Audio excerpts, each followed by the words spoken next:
యెషయా గ్రంథము 11వ అధ్యాయం. యెషయా గ్రంథము 11వ అధ్యాయం 1-2 వచనాలను చదువుదాం. యెషయా గ్రంథము 11వ అధ్యాయము 1-2 వచనాలు మనం చదువుదాం. యెషయా మొద్దు నుండి చిగురు పుట్టును, దాని వేరుల నుండి అంకురం ఎదిగి ఫలించును. యెహోవా ఆత్మ జ్ఞాన వివేకములకు ఆధారముగా, ఆత్మ ఆలోచన బలములకు ఆధారముగా, ఆత్మ తెలివి లేని ఎడల భయభక్తులను పుట్టించు ఆత్మ అతని మీద నిలుచును. స్తోత్రం చెప్పండి. ఇప్పుడు ఎన్ని ఉన్నాయి? 7 ఉన్నాయి అక్కడ. యెహోవా ఆత్మ 7 ఉన్నాయి. ఒకటి జ్ఞానము, ఒకటి ఏంటిదంటే అందరు చెప్పండి. జ్ఞానము, రెండోది వివేకము, మూడోది ఆలోచన, నాలుగోది బలము, ఐదోది తెలివి, ఆరోది భయము, ఏడోది భక్తి. ఈ 7 దీపాలు అంటే దేవునికున్న 7 ఆత్మలు ఇవన్నమాట. చూడండి, ఇంకొక రిఫరెన్స్ కూడా మనం చూద్దాం. ప్రకటన గ్రంథం 4వ అధ్యాయము 6వ వచనం చదువుతాం. ప్రకటన గ్రంథం 4వ అధ్యాయము 5-6 వచనాలు చదవండి.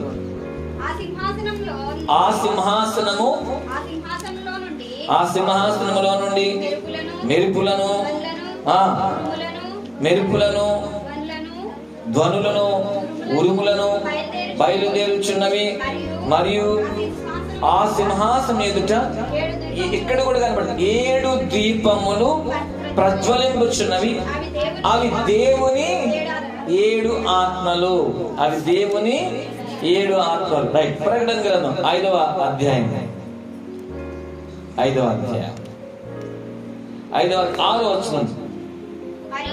మరియు సింహాసనమునకు ఆ 4 జీవులకును పెద్దలకును మధ్యను వధింపబడినట్లుండిన గొర్రె పిల్ల నిలిచి ఉండడం చూచి తిని, ఆ గొర్రె పిల్లకు 7 కొమ్ములను 7 కన్నులను ఉండెను. ఆ కన్నులు భూమి అందరికి పంపబడిన దేవుని 7 ఆత్మలు. రైట్. చూడండి, అంటే ఇది ఎవరి గురించి అంటే యేసు ప్రభువు గురించి మాట్లాడుతున్నారు. అవునా? ఈ 5వ అధ్యాయంలో మరి మన కోసం వధింపబడింది ఎవరు? గొర్రెపిల్ల, యేసు ప్రభువు. ఆయనకి 7 ఆత్మలు కలిగిన ఆత్మ ఉంది. ఇదే విషయాన్ని మనకి యెషయా గ్రంథంలోనే కనబడుతుంది 11వ అధ్యాయంలో కదా. కాబట్టి ఇప్పుడు దేవుని 7 ఆత్మలు దేవుని 7 దీపాలు 7 ఆత్మలకు గుర్తు. కాబట్టి ఒక్కొక్క ఆత్మని మనం ధ్యానం చేస్తాం. మొదటిది ఏంటంటే జ్ఞానము అని రాయబడింది. మొదటిది ఏంటంట జ్ఞానము అనేది అక్కడ కనబడుతుంది. మరి జ్ఞానములో 3 రకాల జ్ఞానాలు ఉన్నాయంట. ఎన్ని రకాల జ్ఞానాలంట? 3 రకాల జ్ఞానం. ఏవి ఏంటిదంటే ఒకటేమో దెయ్యపు జ్ఞానము. ఒకటేం జ్ఞానం అంట? దెయ్యపు జ్ఞానము. రెండోది ప్రకృతి సంబంధమైన జ్ఞానము. ఒకటేమో దెయ్యాల జ్ఞానము, రెండోది ప్రకృతి సంబంధమైన జ్ఞానము, మూడోది దేవుని జ్ఞానము. మూడోది ఏ జ్ఞానం అంట? దేవుని జ్ఞానం. 3 రకాలు జ్ఞానంలో 3 రకాలు. ఒకటి ఏ జ్ఞానం అంట? ఒకటి దెయ్యముల జ్ఞానము. అందరూ చూడాలి. ఒకటి దెయ్యముల జ్ఞానము, రెండోది ప్రకృతి సంబంధమైన జ్ఞానము, మూడోదేమో దేవుని జ్ఞానము. దేవునికి స్తోత్రం కలుగును గాక. మనకి అవసరమైంది ఏంటంటే దేవుని జ్ఞానం కావాలి. దేవుని జ్ఞానం చాలా అవసరం మనకి. ఇది ఆలోచన చేయాలి. మరి ఈ దెయ్యపు జ్ఞానం ఏంటి, లేదా ప్రకృతి సంబంధమైన జ్ఞానం ఏంటి అనేది మనం ఒకసారి చూద్దాం. అసలు దెయ్యపు జ్ఞానం గురించి మనం మాట్లాడినప్పుడు ఈ 3 చూద్దాం. యాకోబు రాసిన పత్రిక 3వ అధ్యాయము 15వ వచనం చదువుదాం. యాకోబు రాసిన పత్రిక 3వ అధ్యాయము 15వ వచనం ఏమని రాయబడింది అక్కడ?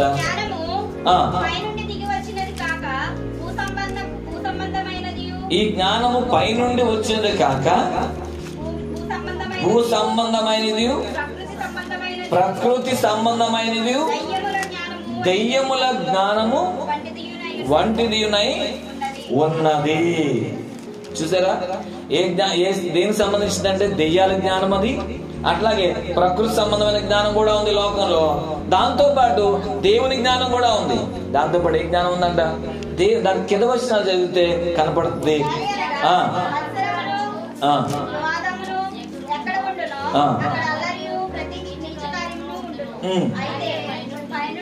పైనుండి జ్ఞానము, పైనుండి వచ్చే జ్ఞానము మొట్టమొదట పవిత్రమైనది. చాలు.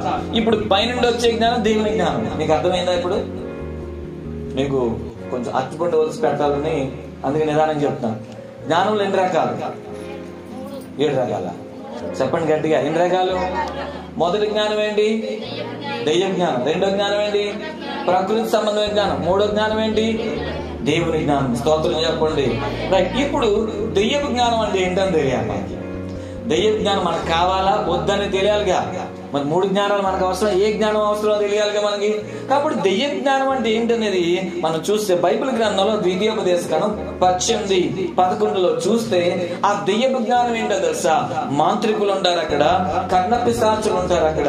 అంటే ఈ లోకంలో మరి చూడండి, రకరకాల మరి మంత్రశక్తులను కలిగి ఉన్న మనుషులు ఉంటారు, కర్ణపిశాచులు ఉంటాయి. ఇవన్నీ ఏంటంటే దెయ్య జ్ఞానానికి సోది చెప్పేవాళ్ళు ఉంటారు. అట్లాగే మాంత్రికులు ఉంటారు. వీళ్ళందరూ ఏ జ్ఞానాన్ని కలిగి ఉంటారంటే దెయ్యపు జ్ఞానాన్ని కలిగి ఉంటారు. చూద్దాం ఒకసారి ద్వితీయోపదేశకాండం 18వ అధ్యాయము 11వ వచనం చదువుదాం. ఏమంటారు? కర్ణ పిశాచి నడుగువానినైనను దెయ్యముల యొద్ద విచారణ చేయవానినైనను మీ మధ్య ఉండని యుద్ధం అన్నాడు అక్కడ. చూడండి, గమనించాలి. ఇప్పుడు దెయ్యపు జ్ఞానం అంటే ఏంటి అంటే, కర్ణపిశాచుల జ్ఞానం ఏంటి అంటే చెప్పమంటారా? మీరు చాలా మంది ఏం చేస్తారంటే కొన్ని మంత్ర విద్యలు నేర్చుకునే వాళ్ళు ఉంటారు. మీకు అంతకుముందు కూడా ఒకసారి చెప్పాను. మరి ఒక దైవజనుడు ఉన్నాడు, ఆయన పేరు ఆరోగ్యం. ఆయన పేరేంటంటే ఆరోగ్యం అనమాట.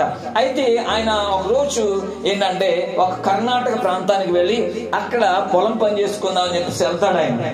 అలా వెళ్ళినప్పుడు ఏం జరుగుద్దంటే, ఆ పొలం పని చేసేటప్పుడు రాత్రిపూట నీళ్లు పెట్టాలి పొలానికి.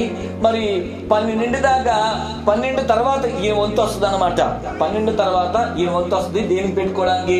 పొలానికి నీళ్లు పెట్టడానికి. జాగ్రత్తగా వినండి. అయితే ఇప్పుడు ఆ యొక్క వీళ్ళందరినీ పనిలోకి పిలిచింది ఒక ఆయన ఉన్నాడు, లీడర్ గారు, నాయకుడు. ఆయన ఏమన్నాడంటే, బాబు ఇదిగో ఈ యొక్క ప్రాంతం అంతట్లో ఒక ఆయన ఉంటాడు, ఆయనకి మీరు ఎదురు పడబాకండి, చాలా జాగ్రత్తగా ఉండాలి ఆయన విషయంలో అని చెప్పేసి అంటాడు. సరే, మరి అందరూ వాళ్ళ పొలాలకు నీళ్లు పెట్టేసుకున్నారు. ఈయన ఒక్కడే 12 దాకా తర్వాత పెట్టుకోవాలి. సరే, అప్పుడు దాకా ఖాళీగా ఉండడం ఎందుకు అని చెప్పేసి ఆ పొలం గట్టి నిద్రపోతున్నాడు. నిద్రపోతుంటే ఆ పొలం గట్లు నిద్రపోతుంటే నిద్రపోతున్నాడు. 12 అయింది, ఆయన సమయం వచ్చింది, నీళ్లు పెట్టుకున్నాడు. పొలానికి నీళ్లు అయిపోతున్నాయి, మళ్ళీ ఆ నీళ్లు ఆపేసుకోవాలి కదా, తర్వాత వేరే వాళ్ళకి ఇవ్వాలి, ఆయన తర్వాత ఇంకోవాలి. సరే, ఖాళీగా ఉంటుంది ఎందుకని చెప్పేసి ఆయన పొలం కూడా నిద్రపోతుంటే నీళ్లలో శబ్దం వస్తుంది. ఏంటి పక్కనే చెరువు, ఏంటి చెరువులో శబ్దం వస్తుంది ఏంటా అని చెప్పేసి అనుకున్నాడు. తీరా చూస్తుంటే ఎవరో ఒక నల్లటి వ్యక్తి అదిగో ఆ నేల మీద నుంచి వస్తున్నాడు అనమాట. వస్తుంటుంటే ఈయన ఏం చేశాడు, ఏంటి ఒకవేళ పశువులు ఏమన్నా నేలలోంచి వచ్చేస్తుంటే రాయి సరిగాడు అనమాట. రాయి సరంగాలు వెళ్ళిపోతాయి కదా అని రాయి సరిగాడు. కానీ ఎలట్లా అని దాటుకుంటా నడుచుకుంటా ఆ నేలలో నుంచే ఏమి వెళ్ళిపోతున్నాడు అనమాట. ఈయన చూశాడు ఒక మనిషి, అది వెళ్ళిపోతున్నా. భయం వేసింది ఈయనకి. ఏంటినా బట్టలు లేవు ఆయనకి. అలాగే నడుచుకుంటా వెళ్ళిపోయాడు. వెళ్ళిపోయింది, ఒక చెట్టు ఉంది, ఆ చెట్టు మీద కూర్చున్నాడు. ఈయన ఇదిగో ఆ వ్యక్తి వెనకాలే ఫాలో అయ్యాడు. వెళ్ళిన తర్వాత అక్కడ పెద్ద మనిషి బొమ్మ గీసాడు అనమాట. ఆయన మనిషి బొమ్మ గీసి ఆ మనిషి బొమ్మ దగ్గర 2 అట్టుబళ్ళు పెట్టాడు. ఈయన పైన కూర్చుని అంటాడు, దగ్గర రా అన్నాడు. ఈయనకు భయం వేస్తుంది. ఆల్రెడీ ఈయనకి ఇంటిమేషన్ ఇచ్చారు కదా, ఒక వ్యక్తి వస్తాడు ఈ టైంలో, ఆయనకి ఎదురు పడొద్దని చెప్పాడు. కానీ ఈయనకి అనుకోకుండా ఎదురు పడ్డాడు. ఆలోచన చేయండి, విషయం చెప్తే వినండి. అయితే ఆ విధంగా ఆయన పిలిచాడు. అది ఆ 2 అట్టుపళ్ళు, అక్కడ అట్టుపళ్ళు నువ్వు తిను అన్నాడు. నేను తిన్నాను. అమ్మో అది కూడా తింటే అది ముగ్గేశారుగా బొమ్మ, ముగ్గులు వేసినటువంటి తినమాట తింటారా కదా, ఎందుకంటే మంత్రించి పెట్టాడు అక్కడ. కాబట్టి ఏమైంది, ఎలాగైతే అండి ఆ యొక్క చెట్టు మీద కూర్చున్న అతను బలవంతంగా తన మంత్రశక్తులతో ఈయన తినేటట్లుగా చేశాడు. తినేసిన తర్వాత ఎప్పుడైతే ఆ అట్టుపండు తినేసాడో వెంటనే ఇతను ఏమైపోయాడు అంటే ఆ మంత్రగాడి యొక్క వశం అయిపోయాడు. మీరు ఆలోచించి, నీకు అర్థమవుతుందా? ఇలా జరిగింది సంగతి. ఇట్లాగా అతను కూడా అన్ని మంత్రాలు నేర్చేసుకున్నాడు. అతను కూడా ఒక పెద్ద గురువు అయిపోయాడు. అయిపోయిన తర్వాత జరిగింది. మీకు దెయ్యపు విద్య గురించి, దెయ్యపు జ్ఞానం గురించి చెప్పడం కోసం చెప్తున్నాను. అయితే ఈయన కూడా బాగా మంత్ర విద్యలు నేర్చేసుకున్నాడు. ఎలాంటి మంత్ర విద్యలు అంటే, ఒకరోజు ఈయన ఆ మంత్రాలకు సంబంధించిన ఆ యొక్క వాళ్ళు చేసే అవన్నీ ఉంటాయి కదా, ఆ కార్యక్రమం అంతా చేసుకున్నాడు అనమాట. ప్రతిరోజు ఆ మంత్రాలను జపిస్తూ ఉంటాడు. అయితే ఒకరోజు ఏం జరిగిందంటే, ఈయన్ని ఒక ఆయన హైదరాబాద్ లో మరి గోల్కొండ దగ్గర ఒక ఆయన గారు కొంచెం డబ్బున్న ఆయన ఈయన్ని తీసుకురామని పంపిస్తాడు. కుర్రవాళ్ళని పురమాయిస్తాడు. ఎందుకంటే వాళ్ళకి ఒక సమస్య ఉంది, ఆ సమస్య ఆయన ద్వారా తీరుతుందని చెప్పేసి పంపిస్తే, అయితే ఒకవేళ వాళ్ళు ఏమని అడుగుతారంటే, అయ్యా ఆ కుర్రవాళ్ళు ఏమని అడుగుతారు, ఆయన రాకపోతే ఏం చేయమంటారంటే, అవసరమైతే కాళ్ళు చేతులు కట్టేసి కారులో పడి తీసుకురండి అన్నాడు. అనగానే అదిగో అక్కడి నుంచి వాళ్ళు గోల్కొండ వేరు, ఈయనున్న ఊరు వేరు. ఇప్పుడు చూడండి, వాళ్ళు అక్కడి నుంచి కారులోంచి వచ్చారు ఈయన దగ్గరికి. కారా పేరు ఈయన కూర్చున్న చోట, ఈయన పొలం గడ్డ దగ్గర కూర్చున్న చోటకు వచ్చారు. రాంగాల్నే దగ్గరికి వచ్చారు. ఈయన ఆ పూజలోనే ఉన్నాడు. ఆ రాంగాల్ని అంటున్నాడు, తాళ్ళు అని అడుగుతున్నాడు. రాంగాల్ని ఏమడుగుతున్నాడు, తాళ్ళు. వీళ్ళకి ఎవరి కాళ్ళు స్టన్ అయిపోయారు. తాళ్ళు ఏంటి అంటే, నన్ను కట్టడానికి నేను రాకపోతే నన్ను బంధించి తీసుకెళ్ళడానికి తాళ్ళు తెచ్చుకుంటాను అన్నారు కదా, తాళ్ళు తీసుకురాలేదా అన్నారు. ఈయనకి ఎలా తెలుస్తుందంటే, ఈయన దగ్గర ఒక కర్ణపిశాచి ఉంటుంది, ఒక దెయ్యం ఉంటుందంట. ఈ కర్ణపిశాచి అంటే అర్థం చెవులో చెప్పుద్ది. ఎవరి గురించి? తన గురించి ఎవరైనా ఏం మాట్లాడుకున్నా ఇతనికి తెలిసిపోతా ఉంటాయి. ఇది దెయ్యపు జ్ఞానం అనమాట. మీరు ఆలోచించి, ఈ జ్ఞానం ఎక్కడ నిలుచుంది? ఇలాంటి జ్ఞానం కలిగిన వాళ్ళు చాలా మంది ఉన్నారు. ఇలా మనం చెప్పుకున్న పోతే సోది చెప్పేవాళ్ళు తెలుసా మీకు? సోది చెప్పేవాళ్ళు కూడా దెయ్య జ్ఞానమే. మీరు ఆలోచించి చూద్దాం ఒకసారి. అపోస్తల కార్యాలు 16వ అధ్యాయం. అపోస్తల కార్యాలు 16వ అధ్యాయం. అక్కడ అపోస్తలుడైన పౌలు ఫిలిప్పీ పట్టణంలో సువార్త చేస్తూ ఉంటుంటే, ప్రతిరోజు ఈ యొక్క పౌల్ని శీల సువార్త కోసం వెళ్తా ఉంటుంటే, అక్కడ ఒక సోది చెప్పే ఒక అమ్మాయి ఉంది. ఆ అమ్మాయి పేరు పుత్తోను. ఈ అమ్మాయి ఏం చేస్తుందంటే, వాళ్ళని చూసినప్పుడల్లా గట్టిగా కేకలు వేస్తూ, వీళ్ళు దేవుని సేవకులు, వీళ్ళు దేవుని సేవ చేయడానికి వచ్చారని గట్టిగా కేకలు వేస్తుంటే, చూడండి పౌలు ఏం చేస్తాడంటే, ఆ అమ్మాయికి చూసి ఆ అమ్మాయిలో ఏముందని గ్రహించాడండి, దెయ్యం ఉందని గ్రహించి ఏం చేశాడంటే, చూద్దాం 16వ అధ్యాయం 16వ వచనం. మేము ప్రార్థనా స్థలములకు వెళుచుండగా పుత్తోను అను, జాగ్రత్తగా, దెయ్యము పట్టినదై, దెయ్యం పట్టినా ఏం చెప్తుందంట? సోది చెప్తుంది. దెయ్యం పట్టినా ఏం చెప్తుంది? సోది చెప్తుందా? తన యజమానులకు బహులాభము సంపాదించుచున్న ఒక చిన్నది. అంటే అమ్మాయి కొంచెం ఒక యవనస్తురాలు. అయితే ఈమెలో ఏముంది? సోది ఊరినే చెప్పట్లా. సోది చెప్పడానికి ఇవేం కలిగి ఉందంటే, దెయ్యాన్ని కలిగి ఉంది. కాబట్టి అందరూ వస్తున్నారు. ఏం చెప్పించుకున్నారు? మా బంగారం పోయింది, ఎక్కడ పోయిందో చెప్పవా? లేకపోతే మా అబ్బాయి ఊరు వదిలేసి వెళ్ళిపోయాడు, మరి ఎక్కడున్నాడో చెప్పవా? ఇలా అడుగుతారు. తెలుసా మీకు? ఇదిగో మా ఆయన చనిపోయాడు, ఎలా చనిపోయాడు, ఎవరైనా చంపేశారా అని అడుగుతా ఉంటారు. దెయ్యాలకు కూడా తెలుసు. అందుకనే ఈ సోది చెప్పే అమ్మాయి ఏం చేస్తుంది? మీ అబ్బాయి పలానా చోట ఉన్నాడు, వెళ్ళి తెచ్చుకోండి, లేదా బంగారం పలానా చోట పెట్టారు, వెళ్ళి తెచ్చుకోండి అని చెప్తారు. ఇదేం జ్ఞానం అంటే?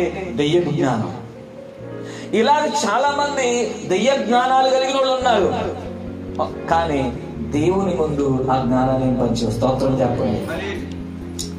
మీకు దెయ్య జ్ఞానం గొప్పదా, దేవుని జ్ఞానం గొప్పదా అని చెప్పడం కోసం మీకు ఒక సందర్భాన్ని జ్ఞాపకం చేస్తాను.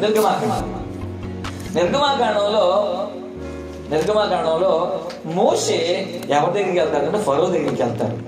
ఫరో దగ్గరికి వెళ్ళినప్పుడు ఫరో ఎదుట ఏం చేస్తాడంటే, తాను ఎవరో నిరూపించుకోవడం కోసం తన చేతిలో ఒక కర్ర ఉంటుంది. ఆ కర్రను ఏం చేస్తాడంటే కింద పడేస్తాడు. మోషేని ఎవరు పంపించారు? దేవుడు ఫరో దగ్గరికి అంటే దేవుడు పంపిస్తాడు. పంపించిన తర్వాత ఆ కర్ర, తన చేతిలో ఉన్న కర్ర ఉంది కదా, ఆ కర్రను ఏం చేస్తాడంటే కింద పడేస్తే అదేమైంది? పామైంది. పాము అవ్వగానే మీరు గమనించాల్సిన విషయం, అక్కడ ఉన్న రాజుగారు ఏం చేస్తాడంటే నవ్వుతాడు. ఓ పిచ్చోళ్ళు, మా వాళ్ళు కూడా ఇలాంటి పాములు గోళ్ళు చేస్తారా, చూస్తావా అని చెప్పేసి తన దగ్గర ఉన్న మంత్రగాళ్ళు ఉన్నారుగా, వాళ్ళు పిలిపిస్తే వాళ్ళు కూడా ఏం చేస్తారు? వాళ్ళ చేతి కర్ర పట్టుకొని కింద పడేస్తారు. పడేయగానే అవి కూడా పాములు అయిపోయినాయి. అవి కూడా ఏమైపోయినాయి?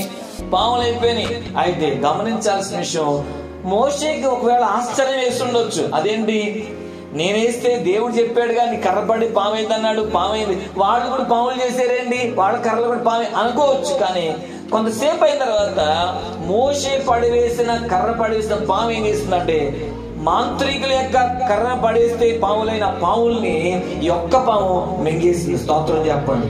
దీని అర్థం ఏంటంటే, దేవుని జ్ఞానం ముందు దెయ్యపు జ్ఞానం పనిచేయదు.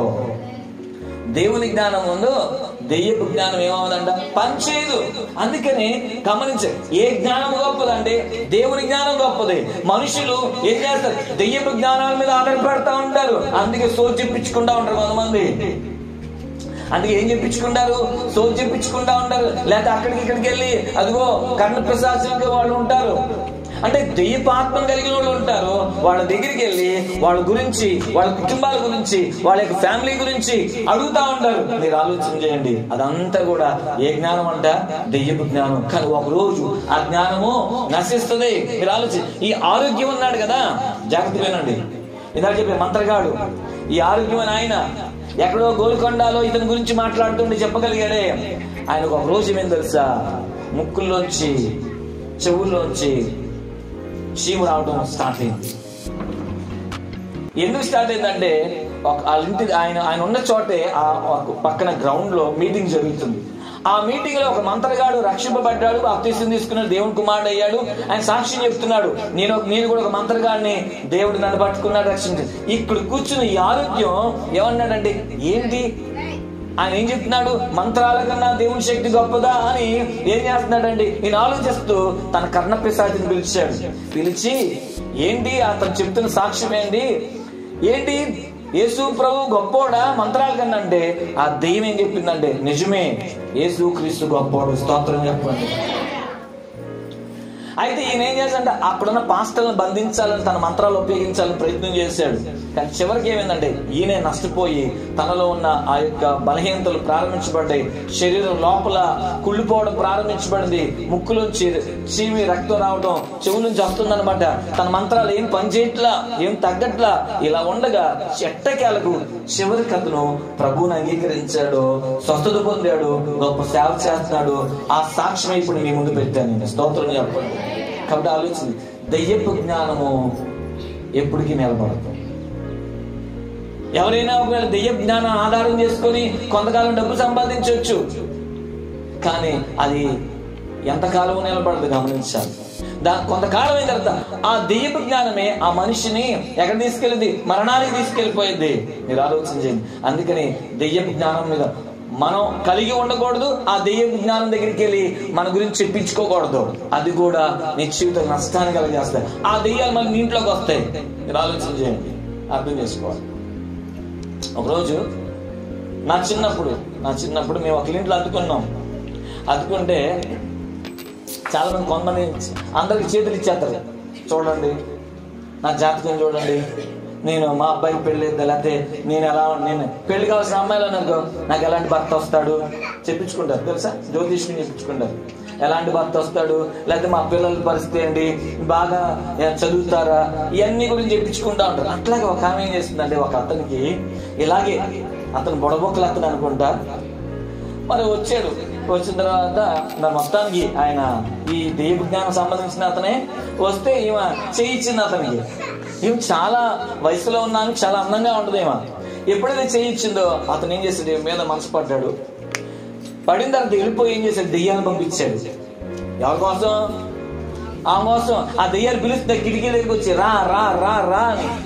ఇక నిద్ర పట్టట్లా, చూస్తుంటే కిటికీలో స్వరాలు వినబడుతున్నాయి, ఏమో కనబడుతున్నాయి, దెయ్యాలు పిలుస్తున్నాయి, రా రా రా. ఎవరి తీసుకెళ్ళడానికి?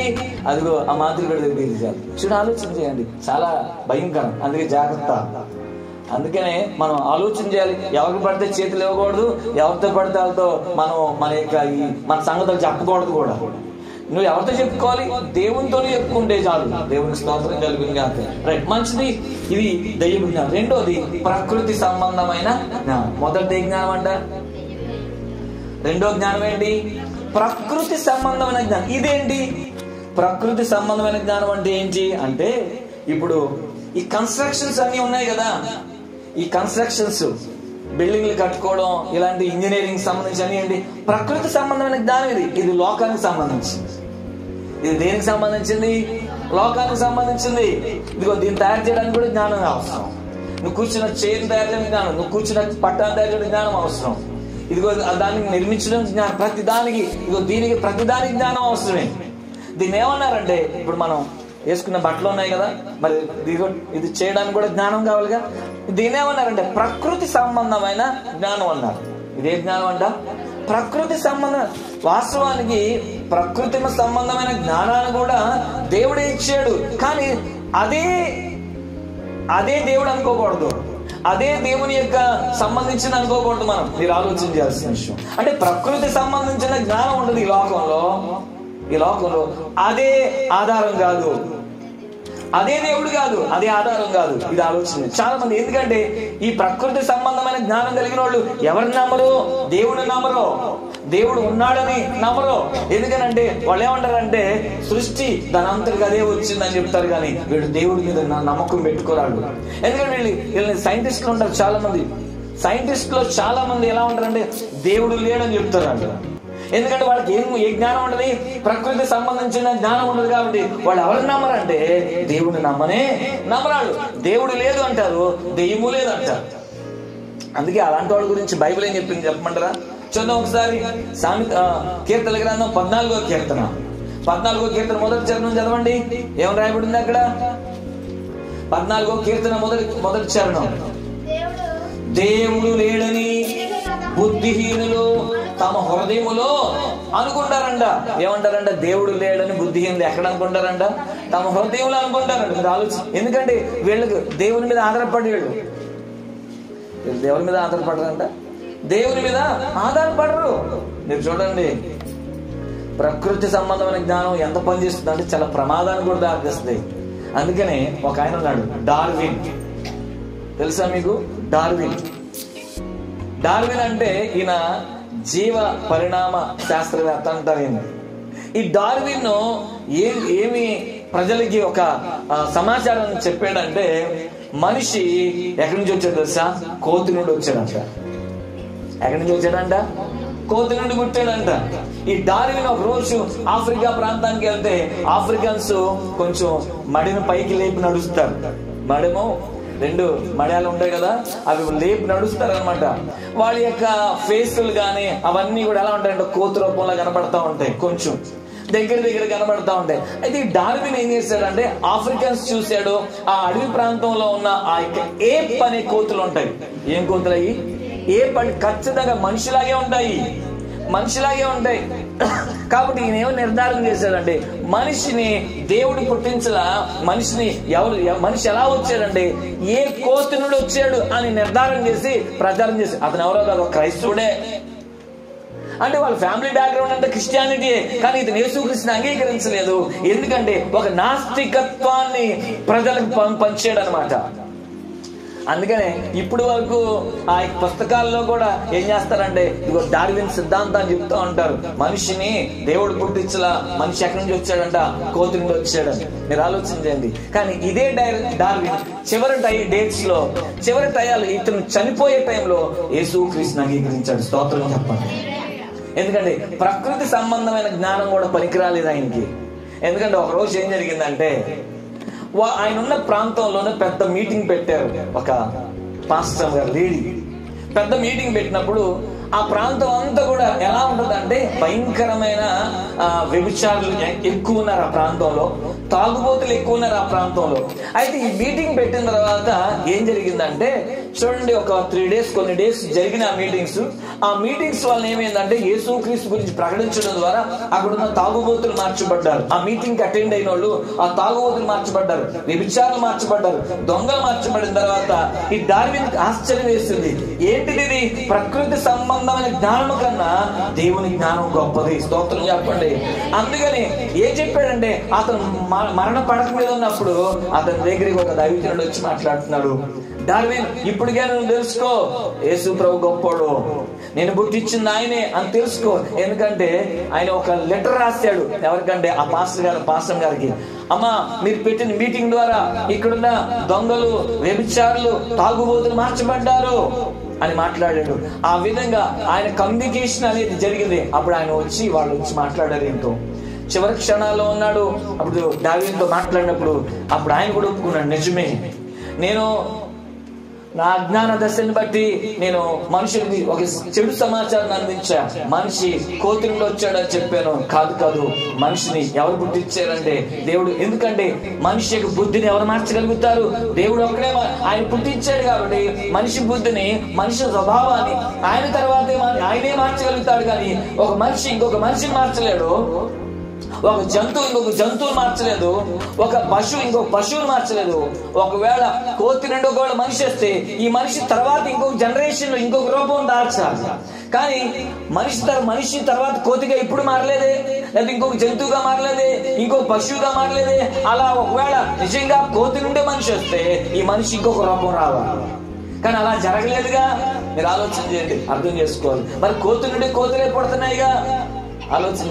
ఎందుకంటే ఇదంతా కూడా ప్రకృతి సంబంధమైన జ్ఞానం. చాలా మంది ఈ ప్రకృతి సంబంధమైన జ్ఞానాన్ని కలిగి ఉండి ఏమంటారు, దేవుడు ఏమంటారంట లేడు అని. చాలా మంది దేవుడిని నమ్మరు, అంగీకరించరు. దేవుడిని నమ్మరు, దేవుణ్ణి అంగీకరించరు. ఒక రోజు చూడండి, ఒక ఆయన బస్సులో వెళ్తుంటే సడన్ గా ఆయన తెలిసిన ఆయన బస్సులో కనబడడం దూరం నుంచి దగ్గరికి వచ్చి, బ్రదర్ ఎలా ఉన్నావు, బాగున్నావా అంటే, బాగానే ఉన్నాను అంటున్నాడు. ఆయన మీటింగ్కి వెళ్ళి వచ్చిన ఆయనతో ఆయన మాట్లాడుతున్నాడు, ఎలా ఉన్నావు, బాగున్నావు, ఎక్కడి నుంచి వస్తున్నావు బ్రదర్ అంటే, మీటింగ్కి వెళ్ళి వస్తున్నానండి. ఏ మీటింగ్ అంటే దేవుడు లేడు అనే మీటింగ్. ఏ మీటింగ్ అంట? దేవుడు లేడు అనే మీటింగ్. దేవుడు లేడని చెప్పారు మాకు మీటింగ్ లో. ఎలా జరిగింది మీటింగ్ అంటే, దేవుని దయ వల్ల బాగానే జరిగిందంట. మీటింగ్ ఎలా జరిగిందంట? దేవుని దయ వల్ల. మీరు ఆలోచన చేయండి. అంటే తన లోపల ఏంటి, దేవుడే పెట్టాడు. ఆ మనిషి, ఏ మనిషి అయినా సరే, ఎలాంటి వాళ్ళైనా సరే, ఏదో ఒక కోణంలో, ఏదో ఒక సందర్భంలో ఎవరిని వెతుకుతారంటే దేవుడిని వెతుకుతా ఉంటారు. ఎక్కడ దొరుకుతాడా దేవుడు, ఎక్కడున్నాడు దేవుడు అని వెతుకుతా ఉంటారు. నేను ఆలోచన చేయండి. నువ్వు లేడు అని చెప్పినంత మాత్రాన లేకుండా పోడా ఆయన. దేవుడు లేడు అని చెప్పినంత మాత్రాన. ఒకరోజు ఒక పాస్టర్ గారు ఒక ఊర్లో మీటింగ్ పెట్టాడు. ఆయన మీటింగ్ అంతా అయిపోయిన తర్వాత ఒక ముసలాయన వచ్చాడు, పెద్ద వయసు కలిగిన ఆయన వచ్చాడు. చాలా తెలుగుగా మాట్లాడతాడు. ఆయన ఈ దగ్గరకు వచ్చి, ఇప్పుడు దాకా ఒక పెద్ద లెక్చర్ ఇచ్చావు కదా నువ్వు, అసలు దేవుడు ఉంటే చూపించాడు. ఆయన దేవుడు ఉంటే చూపించప్పుడు నేను నమ్ముతా అన్నాడు. సరే ఈయన ఆలోచించి ఏమన్నాడంటే, సరే బానే ఉంది, నేను చూపించే ముందు నేను అడిగే ప్రశ్నకి నువ్వు కూడా చెప్పాలి సమాధానం. నీకు మెదడు ఉందా అన్నాడు. ఆయన ఏముందంట? మెదడు. ఎందుకు లేదు అన్నాడు. మరి ఉంటే చూపించు అంటే, ఉంటే చూపించు, నా లోపల ఉంటుంది. మరి దేవుడు కూడా ఉన్నాడు అంతే, నువ్వు నమ్మాలి. నీకు మెదడు ఉందని నేను ఎలా నమ్మాలో, దేవుడు కూడా ఉన్నాడు, నువ్వు నమ్మాలి అంతే. మరి ఎందుకంటే అతను మెదడుని చూపించగలుగుతాడా? చూపించలేడు.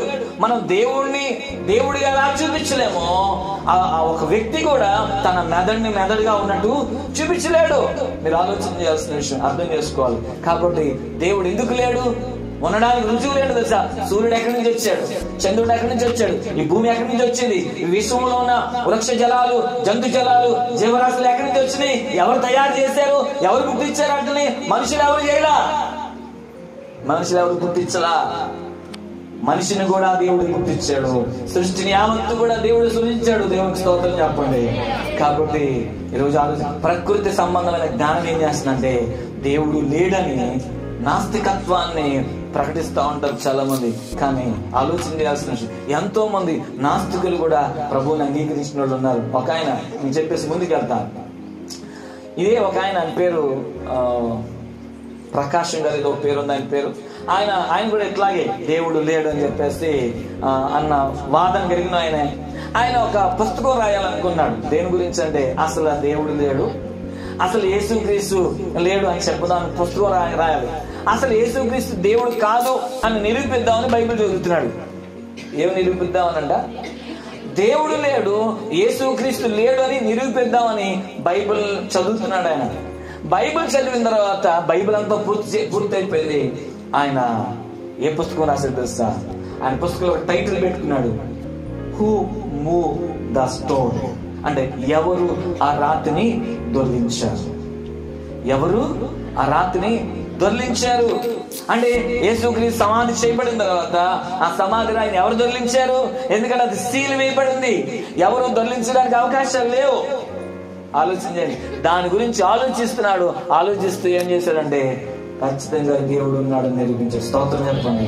అతను ముగింపు పుస్తకంలో ఆయన పుస్తకం రాసి చివరిలో ఏం సార్, ఎవరు ఈ రాతిని దొర్లించారు అని చెప్పేసి ఆయన రాసి ప్రభువుని అంగీకరించాడు. ఈరోజు వాక్యం వింటుండగా ఆలోచించాడు. ఇలాగా దెయ్యపు జ్ఞానం కలిగిన మనుషులు ఉంటారు, ప్రకృతి సంబంధమైన జ్ఞానం కలిగిన మనుషులు ఉంటారు. అయితే మనకు కావాల్సిందే తెలుసా? దేవుని జ్ఞానం అవసరం. దేవుని జ్ఞానం చాలా గొప్పది. దేవుని జ్ఞానం ఎక్కడి నుంచి వచ్చిందో తెలుసా అండి? దేవుని జ్ఞానం ఎక్కడి నుంచి వచ్చిందో తెలుసా? పైనుండి వచ్చిందని చెప్తారు. ఎక్కడి నుంచి వచ్చిందంట? అంటే దేవుడు పంపిస్తాడు ఆ జ్ఞానాన్ని. కానీ ప్రకృతి సంబంధమైన జ్ఞానం చాలా ప్రమాదకరమైంది. చూద్దాం ఒకసారి, ఇదే చూద్దాం. ప్రకృతి సంబంధమైన జ్ఞానం కలిగిన వాళ్ళు ఇంకెలాగ ఉంటారని చూస్తే, యాకోబు రాసిన పత్రిక 3వ అధ్యాయము 16వ వచనం చదవండి. యాకోబు రాసిన పత్రిక.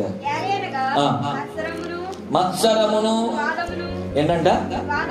మత్సరమును, క్రోధమును, వివాదమును ఎక్కడ ఉండునో అక్కడ అల్లరియు ప్రతి నీచ కార్యమును. చూడండి, గమనించండి. ఇందాక మనం చదువుకున్నాం, దేవుడు లేడని బుద్ధిహీనులు దేవుడు లేడని తమ హృదయాలు అనుకుంటారు. వాళ్ళు అంటారా చెడ్డ కార్యాలు చేస్తారంట, వాళ్ళు అసహ్య కార్యాలు చేస్తారని ఉంది అక్కడ. అందుకని ప్రకృతి సంబంధమైన జ్ఞానం కలిగిన వాళ్ళు దేవుడిని నమ్మరు కాబట్టి వాళ్ళకి దేవుడితో పని లేదు. అందుకని వాళ్ళకి మనసుకు నచ్చింది ఏదైతే చేయాలనుకో అదే చేస్తారు వాళ్ళు. ఎందుకంటే వాళ్ళకి రిలేషన్ దేంతో లేదు, దేవుడితో లేదు. వాళ్ళు ఎలాంటి నీచ కార్యమైనా చేస్తూ ఉంటారు, అసహ్య కార్యాలు చేస్తూ ఉంటారు, భయంకరమైన పాపంలో జీవిస్తూ ఉంటారు. ఎందుకంటే వాళ్ళకి దేవునితో సంబంధం లేదు కాబట్టి, వాళ్ళు దేవుడిని నమ్మరు కాబట్టి. వాళ్ళకి దేవునితో సంబంధం లేదు, దేవుడు నమ్మరు. అందుకే వాళ్ళు ఎలాంటి వాళ్ళు అంటారు చూద్దాం ఒకసారి. యోధా రాసిన పత్రిక 1వ అధ్యాయం, యోధా రాసిన పత్రిక 1వ అధ్యాయం 11వ వచనం చదవండి. అయ్యో వారి శ్రమ, వారు కయ్యోను నడిచిన మార్గమును నడిచిరి, బహుమానం పొందవలనని బిలాము నడిచిన తప్పు త్రోవలో ఆత్రముగా పరిగెత్తిరి. కోరాహు చేసినట్లు తిరస్కారము. రైట్, ఇక్కడ మీరు గమనించారు, ముగ్గురు మనుషుల గురించి మాట్లాడుతున్నాడు. వీళ్ళు ముగ్గురు కూడా ప్రకృతి సంబంధమైన మనుషులే. ఒక ఆయన ఏమో ఎవరో తెలుసా? కయీన్. ఒక ఆయన ఎవరు? రెండో ఆయన ఎవరు అంట? బిలాము. మూడో ఆయన ఎవరంట? కోరాహు. ఎవరంట? కయీను, బిలాము, కోరాహు. వీళ్ళు ముగ్గురు కూడా ఎలాంటి వాళ్ళు అంటే ప్రకృతి సంబంధం. ఎందుకనంటే యాకోబు 3:15 ఒకసారి చదవాలి. ఎందుకని వాళ్ళ ముగ్గురు అలాంటి వాళ్ళు అంటే చదువుదాం. యాకోబు 3:15. ఈ జ్ఞానము పైనుండి దిగి వచ్చినది కాక భూ సంబంధమైనది, ప్రకృతి సంబంధమైనది. ఎందుకని దాంట్లో ఏముంటదంట? మత్సరం ఉంటది, వివాదం ఉంటది. ఎక్కడ ఉండను అక్కడ అల్లరియు ప్రతి నీచ కార్యమును ఉండును. చాలు చాలు చాలు చాలు. ఇప్పుడు నీచ కార్యం చేసే వాళ్ళందరూ కూడా దేనికి సంబంధించిన వాళ్ళంట? ప్రకృతి సంబంధమైన జ్ఞానం కలిగిన వాళ్ళంట. కాబట్టి ఈ కయ్యూను గురించి మనం మాట్లాడితే, కయ్యూను గురించి ఎందుకు మాట్లాడాలి? కయ్యూను నిజంగా ప్రకృతి సంబంధమైన వ్యక్తేనా అంటే ప్రకృతి సంబంధమైన వ్యక్తి. ఎందుకనంటే కయ్యూను తన సొంత తమ్ముడు చంపేశాడు. కయ్యూను ఎవరిని చంపేశాడు? ఎందుకని? కయ్యూన్లో కక్షలు ఉన్నాయి, కయ్యూన్లో ద్వేషాలు ఉన్నాయి, కయ్యూన్లో భయంకరమైన హింసకు సంబంధించిన మనసు ఉంది కయ్యూనికి. ఎందుకంటే ఓర్వలేని తనం. ఆయన వాళ్ళ తమ్ముడు ఇద్దరు కలిసి బలిపీఠం మీద బలులు అర్పించడానికి తీసుకొచ్చారు. కయ్యూను తీసుకొచ్చాడు, హేబేలు తీసుకొచ్చారు. దేవుడు కయ్యూను అర్పణ తీసుకోవాలా, హేబేలు అర్పణనే తీసుకున్నాడు. అందుకనే తనకేమొచ్చి ఒక జలసీ వచ్చింది. ఏంటి? దేవుడు నా అర్పణ ఎందుకు తీసుకోవాలా? నా తమ్ముడినే ఇష్టపడుతున్నాడు, నా తమ్ముడినే ప్రేమిస్తున్నాడు, నా తమ్ముడి అర్పణ తీసుకున్నాడు కాబట్టి వీడు వండకూడదు.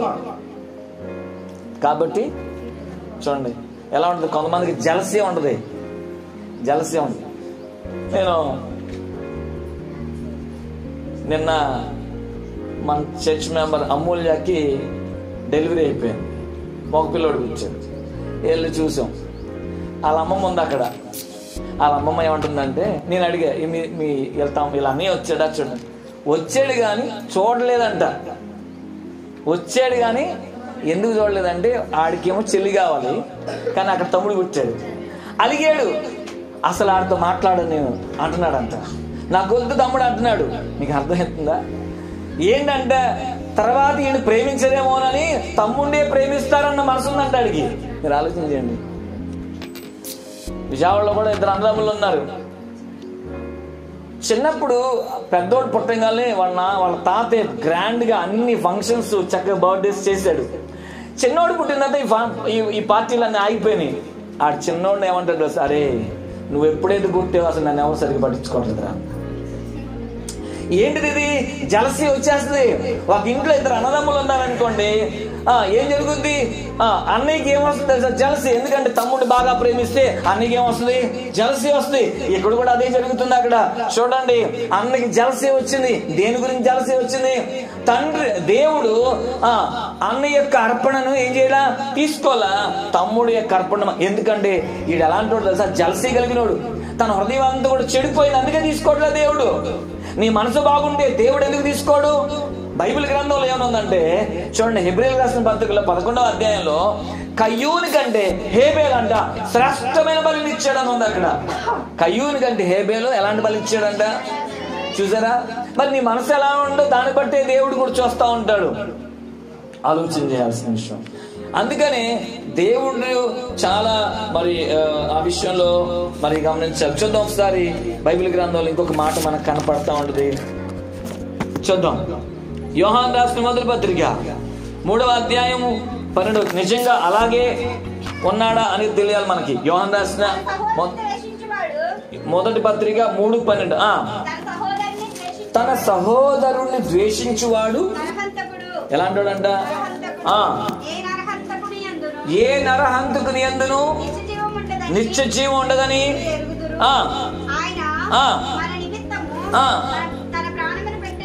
తన ప్రాణం పెట్టిన కనుక ప్రేమ ఎత్తుదని మనము కూడా సహోదరుల నిమిత్తము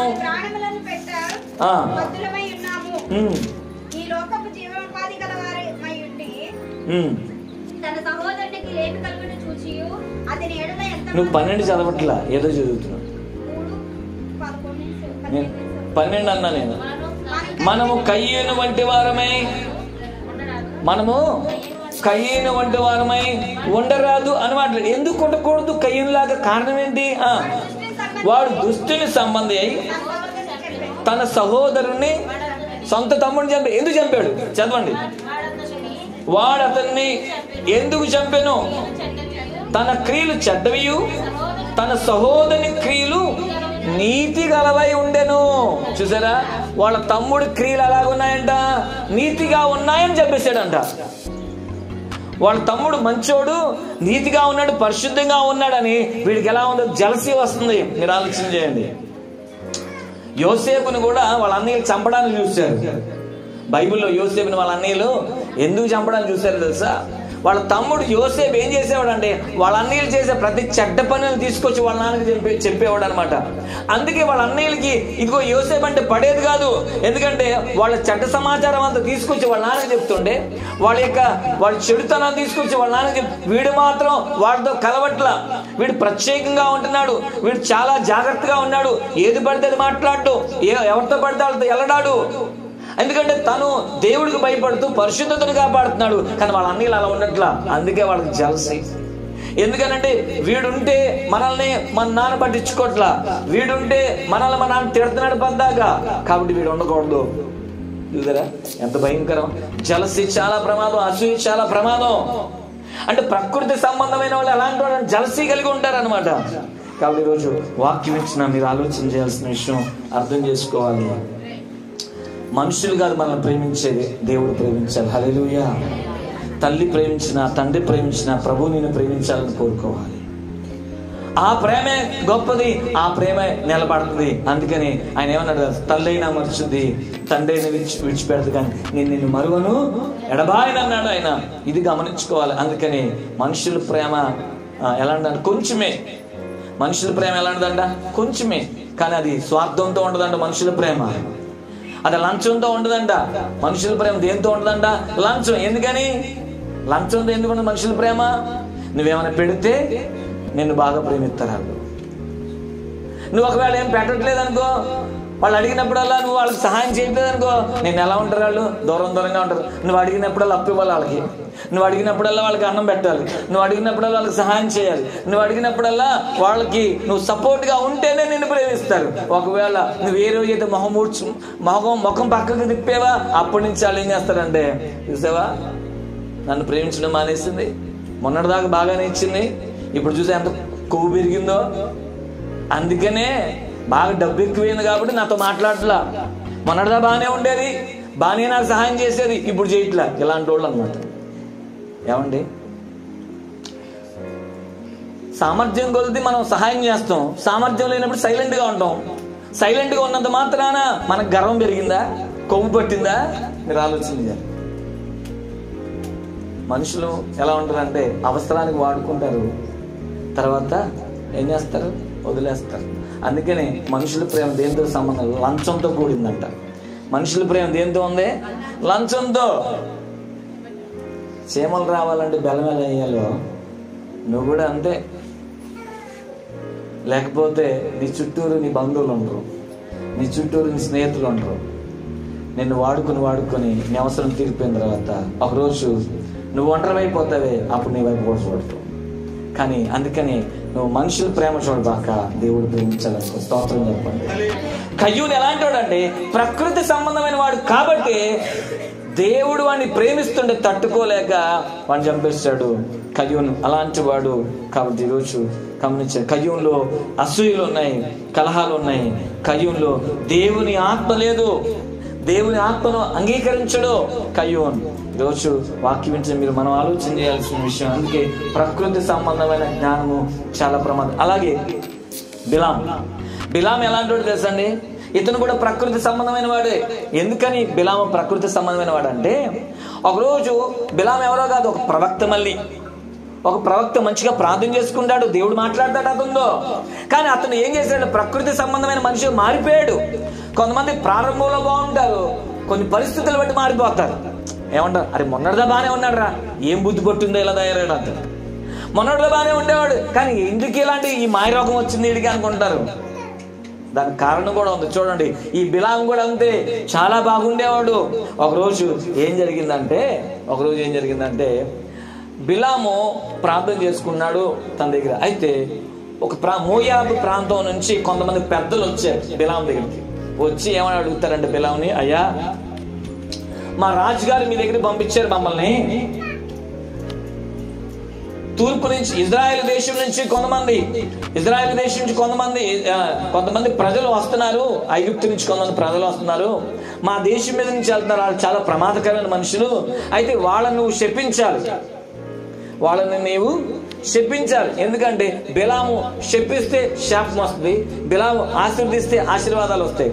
అయితే ఈ విషయం ఏంటంటే అప్పుడు ఆయన ఏమంటాడంటే, సరే నేను మీతో పాటు రావాలని ముందు దేవుడిని అడగాలి. దేవుడు ఒకవేళ నన్ను వెళ్ళమంటే వస్తాను, లేకపోతే రానన్నాడు. నేను ప్రార్థన చేసుకుంటాను, ప్రభువా పలానా వాళ్ళు వచ్చారు, మరి వెళ్ళమంటావు అంటే నువ్వు వెళ్ళొద్దు. వాళ్ళు ఎవరిని శపించమన్నారంటే నా ప్రజలను శపించమన్నారు, నా పిల్లలు. కాబట్టి ఇశ్రాయేల్ ప్రజలు నా పిల్లలు, నువ్వు వాళ్ళని శపించకూడదు కాబట్టి నువ్వు వెళ్ళదాకన్నాడు. అంతటి అయిపోయింది కదా. సరే ఏం జరిగింది, వీళ్ళు వెళ్ళిపోయారు. మళ్ళీ ఆ రాజు ఏం చేసి ఇంకా కొంచెం బాగా అధికారం ఉన్న వాళ్ళని పంపించాడు. మళ్ళీ 2 సార్లు వచ్చారు. బిలాం గారి దగ్గరికి వచ్చి అంటాడు బిలాంతో, అయ్యా మా రాజు మళ్ళీ పంపించాడు, మీరు రావాల్సిందే, మీరు వస్తే మీకు డబ్బులు ఇస్తాం, బంగారం ఇస్తాం, రాజుగారు ఏం చేస్తాడు? బాగా నిన్ను సన్మానిస్తాడు, బంగారాలు ఇస్తాడు, ధనధాన్యాలు ఇస్తాడు, మంచి వస్త్రాలు ఇస్తాడు. అంటే ఎప్పుడు చూడండి మళ్ళీ ఏం చేశాడు? ఇంట్లోకి వెళ్ళి ఆగు, నేను ప్రార్థన చేసుకుంటాను అని ఆల్రెడీ దేవుడు ఒకసారి చెప్పాడుగా. ఏం చెప్పాడు? వెళ్ళొద్దని చెప్పాడు. అవునా కదా? నువ్వు దేవుడు ఒకసారి చెప్తే మళ్ళీ మారతాడా? మనసు మార్చుకుంటాడా? మార్చుకోడు కదా. ఈయన ఎందుకు, వాళ్ళు ఎందుకు వచ్చారు? చెప్పించమని వచ్చారు. మరి ఈయన ఆల్రెడీ దేవుడు ఒకసారి చెప్పాడు, వాళ్ళని చెప్పించకూడదయ్యా, వాళ్ళ ప్రజలు అన్నాడు కదా. మళ్ళీ రెండోసారి ఎందుకు ప్రార్థన చేయడానికి వెళ్ళాడో తెలుసా అండి? వాళ్ళు ఏమిస్తానన్నారు? అంటే ధనాపేక్ష కలిగిన వాళ్ళు కూడా ప్రకృతి సంబంధించిన వాళ్ళే. చూడండి, డబ్బు కోసం భక్తిని పక్కన పెట్టేసి ఏం చేశాడు తెలుసా? దేవుడు వద్దన్నా కూడా ప్రయాణం చేశాడు. చివరికి ఈ బిలాం ఏమైపోయాడంటే చచ్చిపోయాడు. ఆలోచన చేయాల్సిన విషయం, అర్థం చేసుకోవాలి. ప్రకృతి సంబంధమైన మనుషులు ఎలా ఎప్పుడు కూడా ధనం గురించి ఆలోచిస్తూ ఉంటారు. ఈ లోక సంబంధమైన సన్మానాల గురించి ఆలోచిస్తారు. మనుషులు పొగడాలని ఆలోచిస్తూ ఉంటారు అంటారు. ఎలా ఆలోచిస్తారంట? ఎవరు పొగుడతారా అని చూస్తూ ఉంటారు. పొగడాలని, పొగడకపోతే కుదరదు వాళ్ళకి. ఏం చేయాలంట? వాళ్ళని ఏం చేయాలి? మెచ్చుకోవాలి, పొగడాలి. పొగడకపోతే చిన్న ఉదాహరణ. ఇదిగో ఈ ఫ్యాన్ ఉంది కదా, ఈ ఫ్యాను ఒక ఆవిడ తెచ్చింది అనుకుందాం. అవునా? తెస్తే ఆ ఫ్యాన్ తీసుకొస్తే ఆమె లేట్గా వచ్చింది. లేట్గా వస్తే రాంగాలు ఫ్యాన్ ఆపేసింది. ఆమె రాంగాలు ఏం ఆపేసింది? ఫ్యాన్ ఆపేస్తే ఈ కూర్చున్నా ఎందుకు ఆపేసావు అని అడుగుతుంది. ఫ్యాన్ తిరిగితే నా పేరు ఎలా కనపడతాను? ఫ్యాన్ తిరిగితే ఏం కనపడదంట? అంటే ఇప్పుడు ఇంకో విషయం, ఆమె ఈయన ఏం చేయాలి? పాస్ గారు డబ్బు వేయాలి. అదిగో పలానా ఆమె పోలార్ ఫ్యాన్ ఇచ్చింది, పోలార్ ఫ్యాన్ ఇచ్చిన పాట పాడి చెప్పాలి. ఫ్యాన్ వేసినప్పుడు అలా ఫ్యాన్ ఎవరు ఇచ్చారో చెప్పాలి. మీకు అర్థమవుతుందా? వీళ్ళు ఏం చేయాలి? పొగడాలి. మనోళ్ళు కాదులేండి, మీరు మంచోళ్ళు, స్తోత్రం చెప్పండి. వీళ్ళు పొగడాలి. వీళ్ళు ఏమి ఇచ్చినా సరే ఏం చేయాలి? డబ్బు వేయాలి అందరి ముందు. అప్పుడు కానీ వాళ్ళకి ఖుషి అనిపించదు. ఏమనిపించదు? అప్పుడు ఏం చేస్తారు? పోడామనుకోండి, ఇంకొక ఫ్యాన్ తెస్తారు వాళ్ళు. నీకు అర్థమవుతుంది నా మాట? వీళ్ళు ఎలాంటి వాళ్ళు అంటే ప్రకృతి సంబంధించిన వాళ్ళు. దేవుడికి స్తోత్రం, హల్లెలూయా. కాబట్టి ఇలాగుంటారు కొంతమంది. కాబట్టి ప్రకృతి సంబంధమైన మనుషులుగా మనం ఉండకూడదు. ప్రకృతి సంబంధమైన జ్ఞానాన్ని కలిగి ఉండకూడదు. కానీ మనం ఏ జ్ఞానం కలిగి? దేవుని జ్ఞానము. ఈ దేవుని జ్ఞానం గురించి వచ్చే ఆదివారం మాట్లాడుతున్నాం. ప్రభు ఈ మాటలు దీవించును గాక. ఆయన తల వంచండి, ప్రార్థన చేసుకుందాం.